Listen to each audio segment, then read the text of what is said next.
Live from New Delhi, you're watching DD India Global. We'll get you top stories from India and the region. I am Tanvi Taneja, and for news from the rest of the world, I'm joined in DD India Global by my colleague in Berlin, Trent Murray. Hi, Trent. Hello there, Tanvi. It's 1:30 p.m. here in Central Europe. In today's show, we'll be looking at all of the analysis of that NATO Leaders Alliance, which is now wrapped up in Washington, D.C., a big shake-up in Spanish politics, plus ceasefire talks underway in Geneva between warring parties from Sudan. But first, the headlines. Indian Prime Minister Narendra Modi stresses on the role of BIMTECH as an engine for economic and social growth as foreign ministers call on Prime Minister Modi in New Delhi. US President Joe Biden launches Ukraine compact to address Kiev's immediate defense and security needs. Hungary's Viktor Orban discusses his peace mission with Donald Trump. The first Israeli military report on October 7th attack finds army failed to protect civilians. More than 100 people were killed in the attack on Beri, a community. Nepal Prime Minister Pushpa Kamal Dahal Prachand faces fifth round of trust vote today. Major parties issue whip to vote against the motion.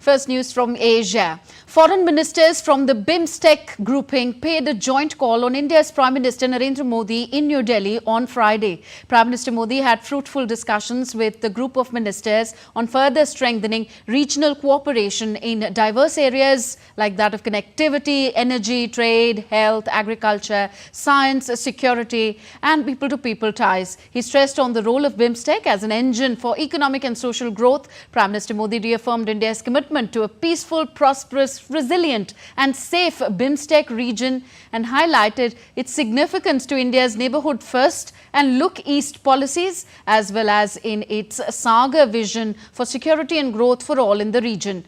Prime Minister Modi expressed India's full support to Thailand for hosting the upcoming BIMTECH Summit that will be held in September this year. Further, India's External Affairs Minister Dr. S. Jaishankar today held talks with Thailand's Foreign Minister Maris Sangiampongsa. As a maritime neighbour, both countries have civilizational bonds and shared interests. The leaders thus held good discussions on intensifying engagement, covering political, defence, security, trade and investment, physical and financial connectivity, tourism and people-to-people ties. They also exchanged views on regional matters, India-ASEAN, Indo-Pacific cooperation and cooperation in the United Nations. In this series, India and Bhutan held a bilateral meeting on the fight against climate change in New Delhi. The Bhutanese delegation met Union Minister of State for Environment, Kirtivardhan Singh, and the two delegations discussed issues related to air quality, climate change, forests, natural resources, wildlife and renewable energy. The Indian leader thanked the Bhutanese minister on joining the International Big Cat Alliance, a global initiative of India. Both the sides agreed to work together in areas of climate change, air quality, forest, wildlife management and capacity building in the field of environment and climate change. Union Minister Sarbanand Sonowal and Kerala Chief Minister formally inaugurated India's first semi-automated deep water transshipment port, Wimbledon International Seaport, on Friday. The port welcomed its first mothership from China. India's maritime landscape is set for a revolutionary change as country's first transshipment terminal and semi-automated deep water port, Vizhinjam International Seaport, was formally inaugurated by the Kerala Chief Minister Pinarayi Vijayan and Union Minister of Ports, Shipping and Waterways Sarbananda Sonowal on Friday. Union Minister Sonowal expressed confidence that the port will offer steep competition to the existing transshipment hubs at Colombo and Singapore. I am sure that the port's capability to service mega-sized container vessel with other associated services that it offers, Beijing Port will offer steep competition to the existing transshipment hub at Colombo and Singapore. That this port, being a greenfield project, will use the best of the energy-efficient technologies and intelligent smart port system that would create an operational efficiency and green port benchmark for other ports to follow. On Thursday morning, MV San Fernando, the first mothership carrying 2,000 containers, arrived at the port from Xiamen, China. This significant event marks the beginning of a new era in India's port operations. Vizinjam International Seaport, built at a cost of $910 million, is owned by the Kerala government and is expected to be fully commissioned by September or October this year, with an initial capability to handle 10 lakh containers per year. Upon full commissioning, it will be able to manage 2 motherships simultaneously. Vizinjam International Seaport heralds a new chapter in India's maritime capabilities, promising significant economic and logistical benefits. With inputs from Ajay Joy, Kirat Chawla for DD India. Staying in Asia, Nepal's Prime Minister Pushpa Kamal Dahal Prachand is facing his 5th round of trust vote today. The former Maoist leader, who entered mainstream politics after political change of 2006, is taking his 5th vote of confidence in less than 20 months in power. Addressing the House of Representatives while seeking a vote of confidence, Prime Minister Dahal urged not to take the country towards unnecessary conflict by deceiving in the name of amendment of the Constitution, by defying the agreement. The chances of Dahal losing his prime ministerial post reached an all-time high after CPN-UML, the largest coalition partner, withdrew its support on July the 3rd. And staying in Nepal, landslide swept 2 buses into swollen Trishuli River in the Himalayan nation on Friday. The 2 buses were carrying 65 passengers and they are now feared missing in the river. This comes after landslides hit Simaltal area along the Narayan Ghat Muggling Road in Chitwan district. According to officials, the missing people also include 7 Indians. Rescue efforts are on war footing by the teams there.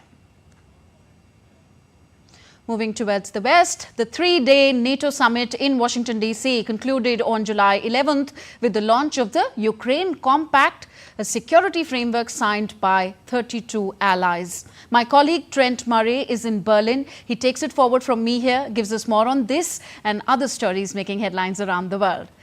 So Trent, Biden's slip of tongues also making a lot of news?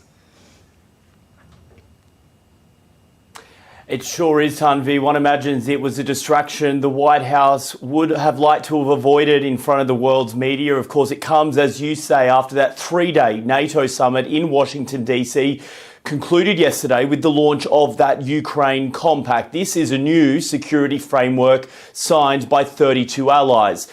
The newly announced agreement builds upon the joint G7 declaration, which was made at last year's NATO summit in Vilnius. The compact states that members will support Ukraine together in a unified, coordinated and comprehensive architecture, and more importantly, not just for now, but for many years into the future. In the short term, the 32 allies of Ukraine will continue to supply weapons, munitions and training that they say they need to repel Russian forces. Well, addressing the leaders at that summit, US President Joe Biden reiterated that the Ukraine Compact will take relations with Ukraine to a new level. Ukrainian President Volodymyr Zelensky expressed his gratitude. This compact brings all those countries together in a unified, coordinated, and comprehensive architecture to support Ukraine, not just for now, but for years in the future. This Ukraine Compact we are forming takes our relations to a new level a significant achievement for Ukraine and all of us. President Biden has also said he has no reason to talk to Russian President Vladimir Putin right now unless he changes his behaviour. Biden vowed that the United States cannot retreat from the world and said that under his leadership, Washington will not walk away from supporting Ukraine. I'm dealing with Xi right now and direct contact with him. I have no good reason to talk to Putin right now. There's not much that he is prepared to do in terms of accommodating any change in his behavior. Meanwhile, the Kremlin has said this Friday that US President Joe Biden's slip of the tongue at the NATO summit was a matter for US voters and not Russia. The Kremlin spokesperson, Dmitry Peskov, said that Biden's slip of the tongue is a topic for US voters to consider at upcoming elections. However, he further said that the Kremlin has taken note of what it called disrespectful comments Biden made about Russia's president during the summit. Hungary's far-right leader and Prime Minister Viktor Orban met with US former President Donald Trump in Florida on Thursday. Both of the leaders discussed the possibilities of peace and ceasefires in the Russia-Ukraine conflict. Orban has visited Kyiv, Moscow and Beijing in the past 2 weeks in a self-styled peace mission. The meeting comes as voters prepare to head to the polls in November's US presidential election. The Republican candidate Donald Trump has said repeatedly that he could end the conflict in just 1 day if he's elected president again. Well, let's get you an update now from the ground situation where the Ukraine Air Force has said it shot down all 5 cruise missiles and 11 out of 19 drones which had been launched by Russia. Russia's main target was the western region of Ukraine, which is home to several key air bases and a frequent target of Moscow's airstrikes. The Ukrainian authorities say they have no information on casualties or damage. In Spain, the leader of the far-right Vox party has announced that he is pulling out of 5 regional government coalitions with the country's centre-right People's Party. It's all due to disagreements over migration policy. The PP, which runs 5 regions, including Valencia, was in a coalition with Vox, but on Wednesday accepted a new plan by the central socialist government to transfer around 400 under 18-year-old migrants from Canary Islands to the mainland. The PP regional leaders affected by the decision have said that they will now try to govern alone without Vox. That party formed back in 2013. It's now the 3rd largest in Spain.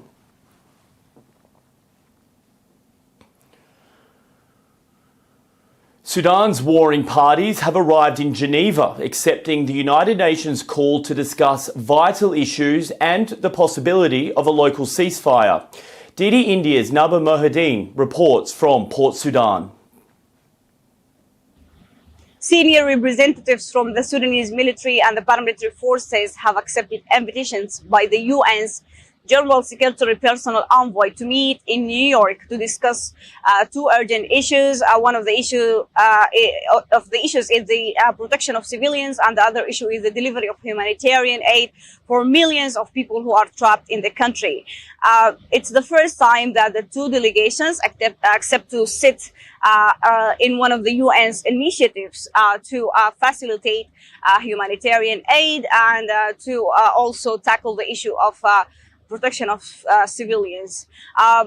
The meetings were called on Thursday, but one of the sides or the warring parties did not show up. But today on Friday, the meetings continue, and it's not expected to be publicized because UN's officials are not targeting to raise expectations. But Sudanese people are very optimistic that this is a breakthrough in the Sudanese political scene and may facilitate further talks for local ceasefires and for a permanent ceasefire. Since Jeddah talks failed so far to find a resolution to Sudanese crisis. Many initiatives, local and regional initiatives, were targeting to put the two generals on one table to discuss possible ceasefires, including African Union initiative, Cairo initiative, and other initiatives, but all failed to find a resolution to Sudanese crisis. The war in Sudan started 16 months ago and resulted in a very complicated humanitarian crisis where 11 million people are internally displaced and over 16,000 were killed and 31,000 people were injured. The situation in Sudan is very bad, and the UN's initiative is a real breakthrough and may pave the way for a peaceful resolution to Sudanese crisis. Naba Muhyiddin, reporting from Port Sudan in Sudan for DD India. That's it from me here in Berlin, Tanvi. It's back to you in the studio in New Delhi. Thank you very much. Trent Murray joining us on DD India Global from Berlin. Still to come on the show. Tensions between China and the Philippines flare again. Manila and Beijing accuse each other of aggressive behavior involving their ships and of damaging the marine environment. And star-studded semi-final today at Wimbledon as seven-time champion Novak Djokovic takes on Lorenzo Musetti and Carlos Alcaraz locks horns with Daniil Medvedev.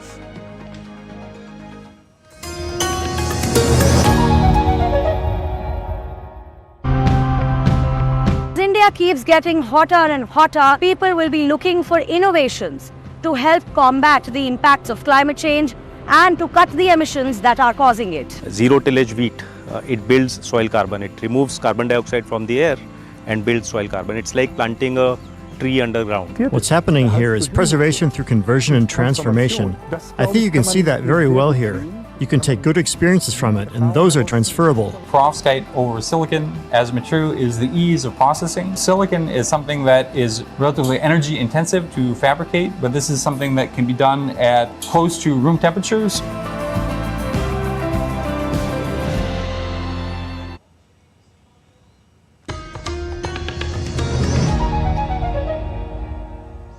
Welcome back. You're watching DD India Global. I am Tanvi Taneja. Back to Asia. The Israeli army failed to protect civilians during the October 7th Hamas attack.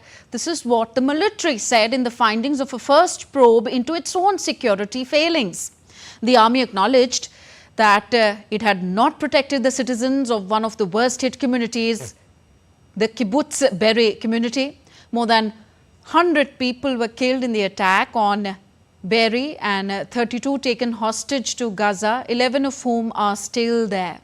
The Israeli military said that it was unprepared for the massive infiltration by the militant group Hamas. Meanwhile, Israeli Defense Minister Yoav Gallant has said that the country's top leaders, including Prime Minister Benjamin Netanyahu, should be investigated for the failure of October 7th. It must investigate me, the defense minister. It must investigate the prime minister. It must investigate the military chief as well as the head of the security services. It must investigate the Israeli Defense Forces and the other subordinates who report to the government. Meanwhile, an Israeli negotiation team will head to Cairo to hold further talks aimed at securing a ceasefire in Gaza. Israel has said that it struck a military post in Syria, meanwhile, in retaliation after a projectile was fired from Syria into the Golan Heights. Earlier, an Israeli soldier was killed in combat near the border with Lebanon. According to a report, Israeli and Egyptian ceasefire negotiators are in talks about an electronic surveillance system along the border between Gaza and Egypt that could allow Israel to pull back its troops from the area if a ceasefire is agreed. Both Hamas and Egypt are opposed to Israel keeping its forces there. Israel is worried that if its troops leave the border zone, Hamas could smuggle in weapons and supplies from Egypt into Gaza. On to Asia Pacific now. China's defense ministry on Friday urged the Philippines to immediately withdraw personnel and ships illegally stationed at the Sabina Shoal on the Spratly archipelago and stop heading down the wrong path. China's defense ministry also said that the Chinese aircraft carrier Shandong's recent Far Sea combat training is a routine annual arrangement And the Navy will hold similar exercises routinely to improve the compatibility of the carrier group. Defence spokesperson made the comments in a statement from the ministry, adding that such drills do not have any specific targets. Meanwhile, the Philippines officials said that they reject the use of force to undermine its interests in the contested South China Sea, but it does not want any conflict and has agreed with China to ease tensions in the contested shoal.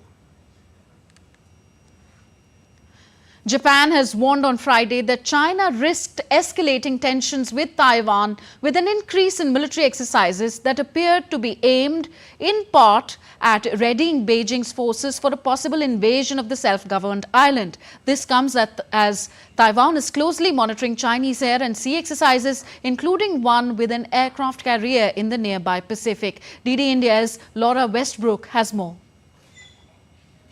In its annual defense white paper, Japan said that China's increased military activity meant it could not discount the possibility of increased tensions. Now, Japan is concerned that any conflict in Taiwan could spread to its territory. One of its islands is only 110 kilometers from Taiwan, and Japan also hosts 50,000 US troops as well as hundreds of US military aircraft, which Washington could deploy to defend Taiwan if necessary. Now, Taiwan is also saying it's closely watching China's military after dozens of warplanes passed close to the island to join drills with China's Shandong aircraft carrier. That same aircraft carrier passed close to the Philippines on its way to the Pacific exercise. That's according to Taiwan. And Taiwan's President William Lai Ching-te says he will continue to strengthen Taiwan's defense. China claims Taiwan as its own, and it has been ramping up military activities around the island in recent years. These grey zone tactics, which is military speak for tactics that fall between war and peace, have been ramping up in recent years, and analysts have said that this represents a new way for China to increase its pressure on Taiwan. In Hong Kong, Laura Westbrook reporting for DD India. And next we take a look at what else is making news around the world. The ASEAN Express cargo train connecting Malaysia, Thailand, Laos and China has returned to Malaysia after a 14-day trip to Chongqing, China. The new international freight train service was launched recently by Malaysian rail operator to improve trade connectivity between the nations. A summer storm flooded streets and brought hail into the central French town of Decazeville. As per local authorities, the heavy rains in the region have damaged buildings and vehicles, and thousands of households have experienced power cuts on Thursday night. So far, no injuries have been reported. An exhibition featuring 135 unique Doraemon models made its debut in Hong Kong on Friday. The display, among the largest of its kind, commemorates the 90th birthday of Fujiko F. Fujio, the late creator of Doraemon. And next, updates from the Wimbledon. In men's singles, semi-finals will take the centre stage at the All England Club on Friday. Defending champion and third seed Carlos Alcaraz will be up against Russian fifth seed Daniil Medvedev in a repeat of their semi-final a year ago. And then they will be followed on centre court by seven-time champion Novak Djokovic, who is taking on Italian Lorenzo Musetti, who has reached his first Grand Slam semi-final. If fifth seed Medvedev is to halt Spaniard Alcaraz's bid to retain the trophy he won last year, he would better arrive on the centre court with a better plan than last year. On the other hand, Italy has never had a player in the men's and women's singles final at a Grand Slam, but standing in Musetti's way, it is 37-year-old Novak Djokovic, who is eyeing a men's record equalling 8th Wimbledon crown and a record 25th Grand Slam title. And members of Northern Ireland Protestant community gathered at bonfires and marches for the annual 12th of July celebrations, which commemorate a battle victory by a Protestant king. Take a look.